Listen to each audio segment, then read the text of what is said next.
você sabe o que é relacionamento abusivo? Nem eu sabia o que era. Estou aprendendo um pouco. Nós vamos aprender um pouco mais com a psicóloga Daiane Castellucci. É isso? Acertei? Isso. É isso. Essa palavra parece ser uma coisa nova, porque até nós que labutamos no jornalismo, o que é relacionamento abusivo? É novo esse conceito? Na verdade, não. Não? Né? É novo pra gente? Na verdade, hoje a gente tem isso muito mais visível e mais fácil a informação do que antigamente, mas infelizmente, vamos dizer que a gente conhecia mais como violência doméstica, né? Ah, tá. E hoje a gente tem, de fato, esse nome, a relação abusiva, que contempla muito mais do que a agressão física em si. Mas desde uma agressão psicológica, o fato da gente começar a retirar a identidade do outro, a gente já começa a entender como relação abusiva. Então, é um conceito mais amplo. Então vamos antes dizer era assim. tido, como você está falando, mais essa questão da agressão. Então, Isso, era nós abusivo. conhecemos como a violência doméstica, vamos dizer assim. Hoje, que bom que cada vez mais a gente tem ouvido falar, muita militância a favor de que isso diminua os casos, principalmente feminicídio, né? Que a gente vê morte de mulheres e cada vez, infelizmente, a gente tem acesso a essas informações. Isso sempre aconteceu, né? Mas o que é uma relação abusiva psicológica? Tá. Relação abusiva psicológica, a gente entende quando, de fato, a pessoa ela usa de maneiras de manipulações contra o outro, né? Então, é quando ela descaracteriza o outro, sempre o inferioriza, coloca numa posição inferior. Eu tenho algumas experiências a respeito. Brincadeiras à parte. É quando a pessoa atinge com palavras, é isso? Isso, dizemos que é no âmbito verbal, né? Tá. Que a pessoa faz, mas também emocional. Sempre usa aquela... No consenso geral, vamos dizer assim, no senso comum, é a gente dizer que a gente fere o outro, machuca o outro com palavras. Propositalmente. Propositalmente, claro. Com o intuito Principalmente sempre de colocar o outro numa posição abaixo. Desculpa interromper, mas principalmente quando a pessoa percebe que falar algumas coisas deixa a pessoa para baixo, é Claro, isso? sim. Aí fica... Sim. E mais espetando do a que pessoa. isso, traz essa ideia de que com isso ela vai ter controle sobre o outro.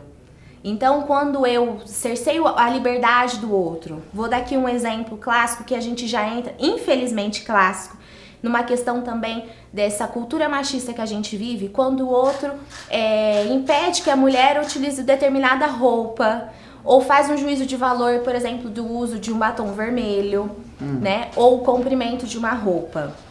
Isso já é um abuso, né? E até mesmo quando a gente diz, não, você é burro, né? Você não dá conta de fazer isso não é pra você. Ou quando a gente vê casos, por exemplo, de homens que falam, não, você não pode trabalhar, você é mulher, mulher não trabalha. Então a gente vai descaracterizando o outro. Isso são maneiras de violência, né? A gente cerceia a liberdade do outro. E quando a pessoa usa da parte emocional, por exemplo, eu tinha uma outra pergunta que eu quero fazer, porque você falou muito sobre o machismo e tal, mas existe isso ao contrário também, da mulher com o A homem. relação abusiva também pode ser da mulher, né, que também possa fazer com o homem, né? Mas a gente vê casos cada vez mais crescentes de mulheres sendo vítimas de relações abusivas. Mas quando eu acredito que você esteja me questionando que há também muitas mulheres que praticam um abuso, principalmente emocional, Sim. né? Com ciúmes exagerado. Isso. Quando cerceia o outro a liberdade de ter amigos, por exemplo. Isso né? também É se abusivo, enquadra. né? É abusivo quando a gente de fato retira essa liberdade do outro dentro das relações. E quando chega aquele ponto da pessoa, por exemplo, a gente vê muito isso entre casais. A pessoa até ameaça se matar para obrigar o outro a fazer alguma coisa. Isso As é uma chantagens, Chantagem. com certeza. Chantagem emocional, vamos Sim. dizer assim, no senso comum a gente conhece. E né? aí o outro passa a ser manipulado porque ele tem medo que ela Sim, faça que aquilo faça ou ele aquilo. faça aquilo. Sim, se enquadra completamente. Infelizmente, a dinâmica de uma relação abusiva, né? Eu posso usar um ditado do senso comum, é o morde e assopra. O abusador, ele nunca vai ser aquela pessoa 100% má, que vai fazer o abuso sempre. Após um episódio abusivo, ele vai ser a pessoa mais carinhosa, mais atenciosa, e aí vai fazer o outro pensar, lá, apesar disso, olha só como ele me ama. E gera, de fato, essa dependência, porque a gente nunca sabe quando vem o próximo abuso. E se vier um carinho ao invés de um abuso? E aí a gente começa a relativizar, né? Bom, isso não é tão grave, né? Olha como ele me ama. E entra nesse círculo vicioso que gera uma dependência emocional mesmo. Isso que eu ia perguntar, as pessoas acabam ficando dependentes. Sim, gera uma dependência emocional muito grande, né? Porque a pessoa abusiva, ela vai retirando do outro a sua identidade individual. E o outro vai entendendo que ele só consegue viver se tiver a presença dessa pessoa abusiva. Porque ela fala assim, olha, você é a louca, há uma inversão. Então, o abusivo, ele sempre vai jogar no outro essa responsabilidade. A culpa é sempre do outro. É sempre do outro. É uma dinâmica tão manipuladora que o outro acredita que ele de fato é culpado das ações dessa pessoa abusiva. E aí, o abusivo usa disso e diz, olha, você é uma louca, você é uma descompensada, ou você é feia, você é burra, mas apesar disso tudo, eu te amo. Então é como se aquela pessoa dependesse desse amor, porque se não tiver ela, ninguém é capaz de amar essa pessoa. Olha só que dinâmica complicada e difícil. E de fato a pessoa acredita nisso, né? Que ela começa a se tornar uma extensão dessa pessoa abusiva. A pessoa que sofre por relacionamento abusivo, nem sempre ela sabe. A maioria das vezes não, né? Justamente e aí que está o problema. Tá, essa é a questão. Eu digo que eu me vejo como psicóloga tendo um papel social muito grande de alertar as pessoas, né? Porque vamos dizer assim, que a relação abusiva tem sintomas muito latentes, que dá pra gente perceber e começar a alertar, olha, você já parou pra pensar que não é normal isso que acontece com você? Vamos falar sobre esses sintomas? Porque o programa aqui, Transparência Hoje, tá falando sobre isso, que é uma calamidade na vida das pessoas e às vezes a pessoa está sofrendo isso e não percebeu ainda. Então vamos falar claro, transparente, para a pessoa em casa falar assim, caramba, eu estou vivendo isso. Eu estou vivendo isso. Por exemplo, retirar o direito de você ter amigos. E aqui eu estou usando o termo relação abusiva, pode acontecer das diversas maneiras. Tanto homem com mulher, tanto a mulher em relação ao homem, tanto duas mulheres que se relacionam, dois homens que se relacionam.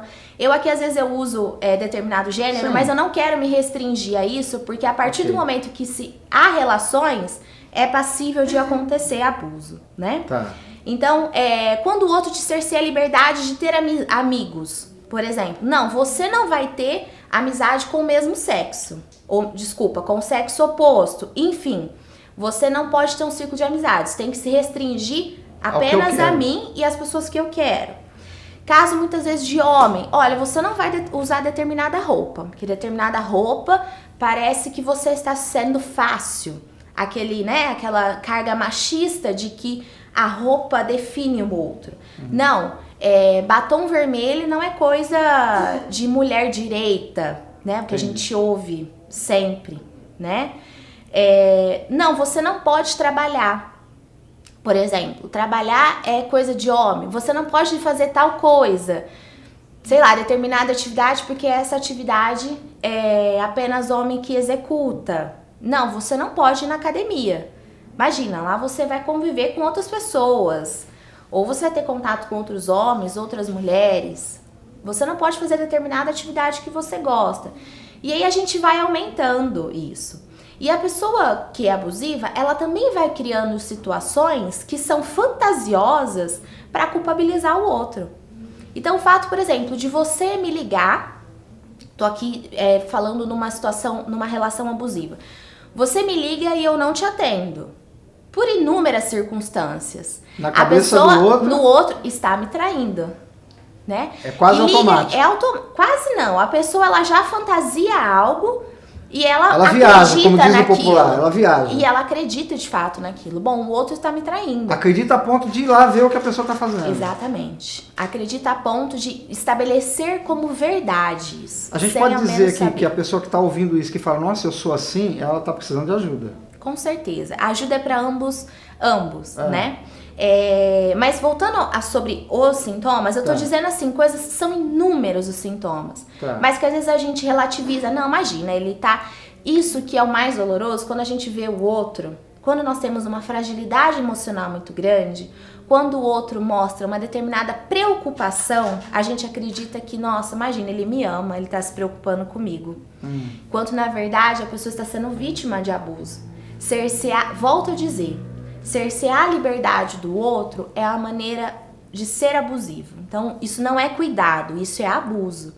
A partir do momento que eu não deixo o outro se expressar, ou acredito que o outro a todo instante está me enganando, me traindo, sem ao menos eu ver se isso é verdade ou não, e acreditar nessa minha fantasia, isso é um abuso.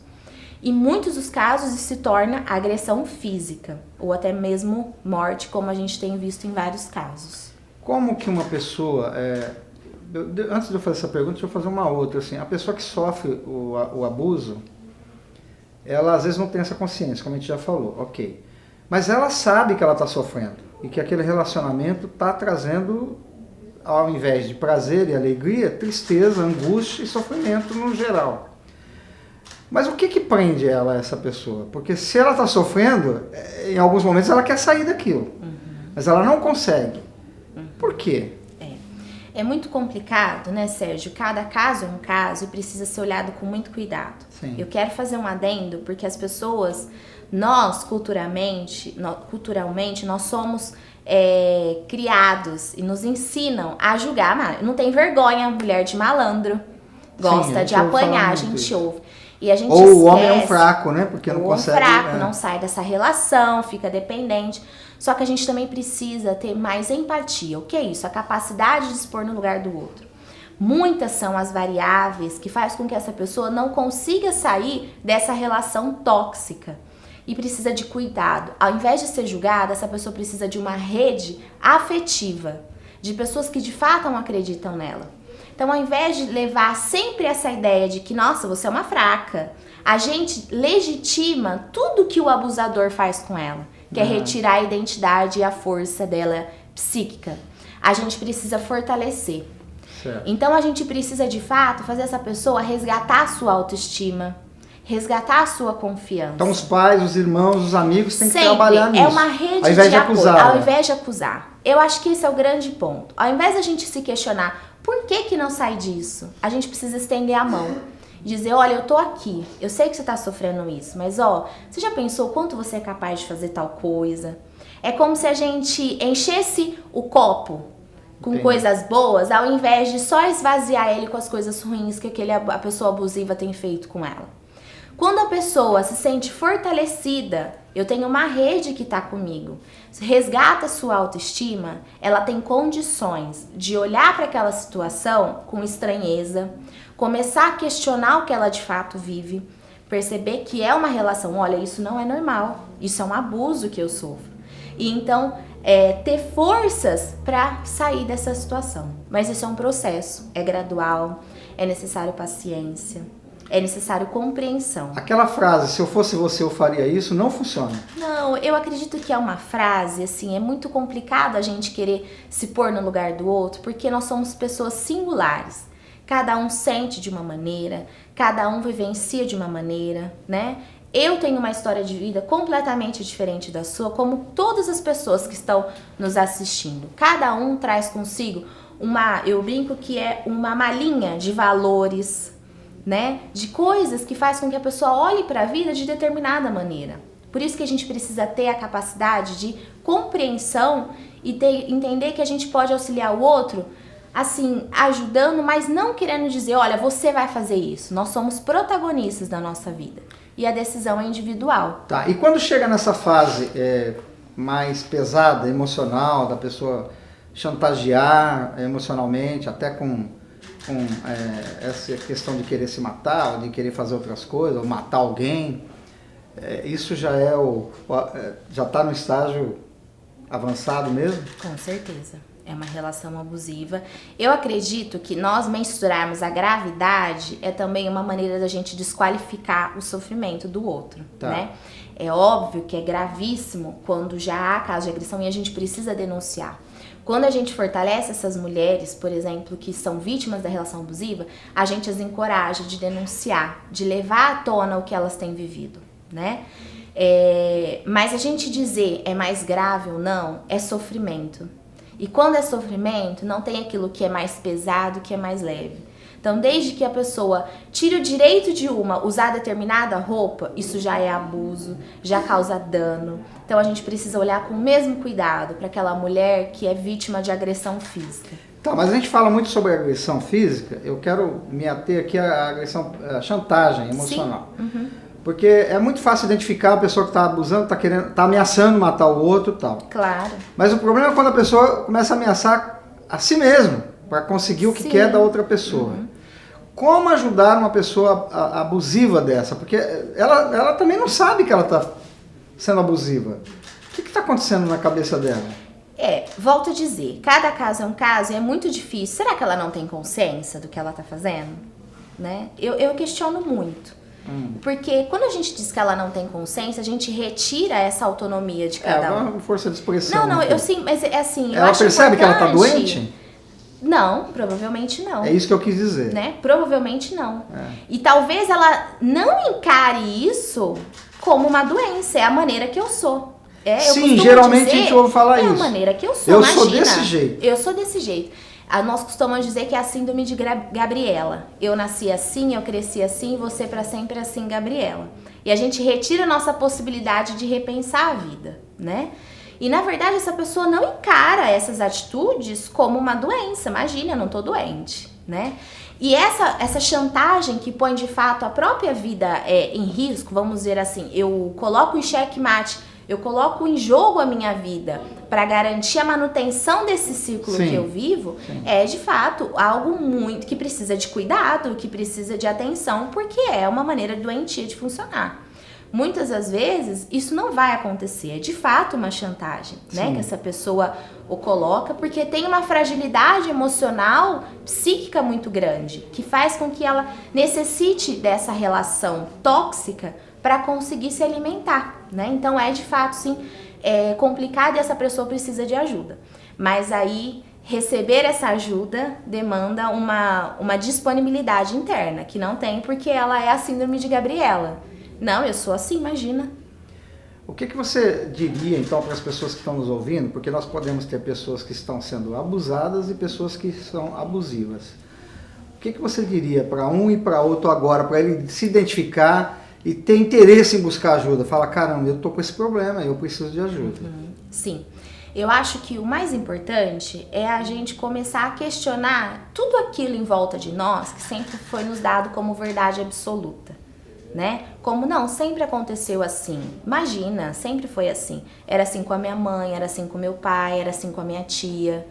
Pera lá, será que é só assim mesmo? Nós vivemos de uma maneira muito sedimentada. O que é isso? A gente não consegue olhar para o lado e ver que tem outras maneiras de se viver, de se estabelecer relações. Quando a gente se possibilita a questionar aquilo que para nós é verdade, a gente começa a ter clareza de algumas coisas que estão acontecendo com a gente. Então eu diria que assim, comece a questionar, será que é normal isso? Né? Normal no sentido assim, será que o outro pode definir o que eu quero para mim, eu individual? Mas aí isso vale para tudo, não só para relacionamentos de marido e mulher, entre famílias, entre amigos. Porque o abuso, tem amigos assim também. Com certeza, né? Então assim, o abuso, eu tô partindo de uma ideia macro. Tá. Quando a gente olha de uma maneira panorâmica, a gente depois consegue olhar de uma maneira individual, né? Quando a gente começa a questionar, nossa, que direito que o outro tem de definir algo por mim? Ainda será que ele ache bom ou ruim? Mas é a opinião dele, é dele, não é meu, né? Então assim, em qualquer relação, eu acho que isso é muito importante, Sérgio, a gente usar essa analogia do pêndulo. A gente precisa a todo instante garantir a nossa individualidade, a nossa pessoalidade e construir com o outro uma identidade coletiva, que é nossa, que gera uma singularidade nossa, mas nunca deixar de ser o individual. Então, fazer esse equilíbrio de manter a nossa pessoalidade e também saber desenvolver uma identidade com o outro faz as relações serem mais saudáveis. Quando eu vivo integralmente para o outro, a gente não tem uma relação saudável, porque eu esqueço quem eu sou.